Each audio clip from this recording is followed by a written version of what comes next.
Paz de Cristo, amados hermanos y amigos. Hoy en este fin de semana les deseo grandes bendiciones, queridos hermanos, en compañía de sus amadas familias y todos los planes que usted tenga que sean para honrar y glorificar el nombre de nuestro Dios. Yo quiero compartir esta cápsula que se llama ¿Cuántos días de salario?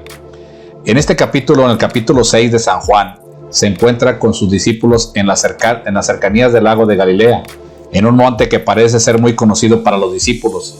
A este lugar le seguía gran multitud, porque veían las señales que hacía en los enfermos en el verso 2. Jesús trataba de estar a solas con su Padre y los discípulos, pero una gran multitud rompió ese silencio de la montaña, buscando algo nuevo o especial en aquel que hacía tantas señales en los enfermos. El Señor no se siente contrariado por la presencia de esta multitud, que irrumpe en su reposo y sosiego. Antes bien, cuando alzó Jesús los ojos y vio que había venido a él gran multitud, dijo a Felipe: ¿de dónde compraremos pan para que ellos coman?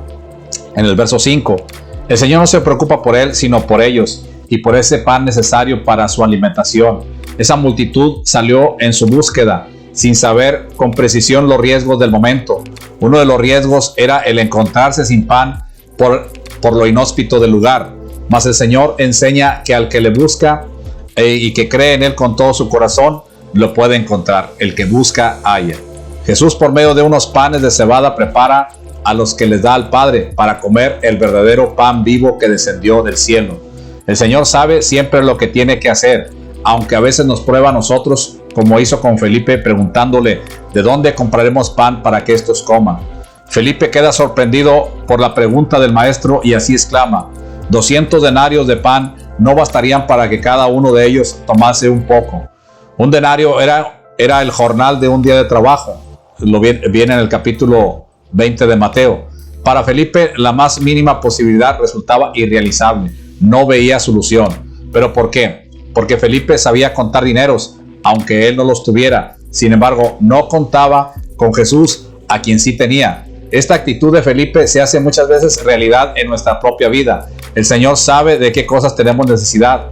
Él quiere probar nuestra fe y ver si nuestra capacidad de respuesta a su promesa podamos nosotros hacer caso de esa promesa.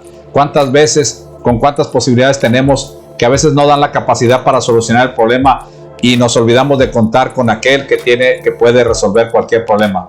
Muchas veces el Señor te da una pista por medio de otra persona, como lo hizo con el discípulo Andrés en el verso 9. Aquí está un muchacho que tiene 5 panes de cebada y 2 pececillos. ¿Qué es esto para tantos? Preguntaban. El Señor les demuestra que esto, 5 panes y 2 pececillos, es igual para un muchacho que para tantos que estaban ahí. No comió más el muchacho ni comieron menos los demás, ya que todos se saciaron. ¿Qué vamos a añadir nosotros a su poder? 5 panes y 2 peces fue suficiente para alimentar a aquella multitud. En Romanos 4:17 dice: Él llama las cosas que no son como si fuesen. Lo único que nos pide es que añadamos un pequeño grano de mostaza de fe. Dice el verso 11: tomó Jesús aquellos panes y habiendo dado gracias, los repartió entre los discípulos y los discípulos entre los que estaban recostados. Asimismo de los peces, cuantos querían. ¿Qué han hecho estos comensales para participar de esos panes y de esos peces? Nada más que obedecer y recostarse sobre la hierba. Esto cuenta con lo que el Señor dice tantas veces. Dice la palabra del Señor en Salmo 46:10: estad quietos y conoced que yo soy Dios. Y en Isaías 30:15 dice: en quietud y confianza será vuestra fortaleza. El Señor reprende a Israel porque no quisieron estar en esa quietud y confianza y ser salvos en descanso y reposo. Jesús, en la quietud y confianza del Padre, da de comer a esta multitud que reposa sobre la abundante hierba. Mas Jesús lo que busca en nosotros es que le reconozcamos como nuestro reposo en quietud y confianza, para reposar en las propias obras de la carne y ser Cristo quien obre en nosotros. Todas sus señales nos llevan a que depositemos nuestra confianza en Él, inclusive en lo referente a la comida y a nuestro vestido, porque si Dios hace crecer la hierba y la viste, cuánto más a vosotros, dice la palabra del Señor en Lucas 12:28, hombres de poca fe. Pero el hombre siempre quiere reducir a Dios a sus propias categorías mentales, cuando su obligación es someterse y acogerse a lo que Dios dice y pide del hombre. Así pues, estos comensales de Jesús, al margen de lo que Dios dice por su Espíritu en las Escrituras, quieren apoderarse de Jesús para hacerle rey conforme a sus propios pensamientos religiosos. Pero en absoluto estaban de acuerdo con el plan de Dios expuesto en su palabra. Es algo innato que en todo hombre apoderarse de todo, inclusive del hacedor de todo, Dios eterno. Una muestra la tenemos en estos hombres que, guiados por sus propios pareceres e intereses religiosos, intentan apoderarse de Jesús. ¿Cuántas veces ha sucedido a través de la historia y sucederá mientras el Señor no venga, que distintos grupos han querido apoderarse de Jesús? De ahí los nombres que se dan, los únicos, los verdaderos, los auténticos apostólicos, los testigos, los de los últimos días. Pero el Hijo de Dios está por encima de todo pensamiento humano o definición de hombre. Él no salva como el hombre quiere, sino a quien Él quiere. Dice la palabra del Señor en Romanos 9:15, tendré misericordia del que yo tenga misericordia y me compadeceré del que yo me compadezca.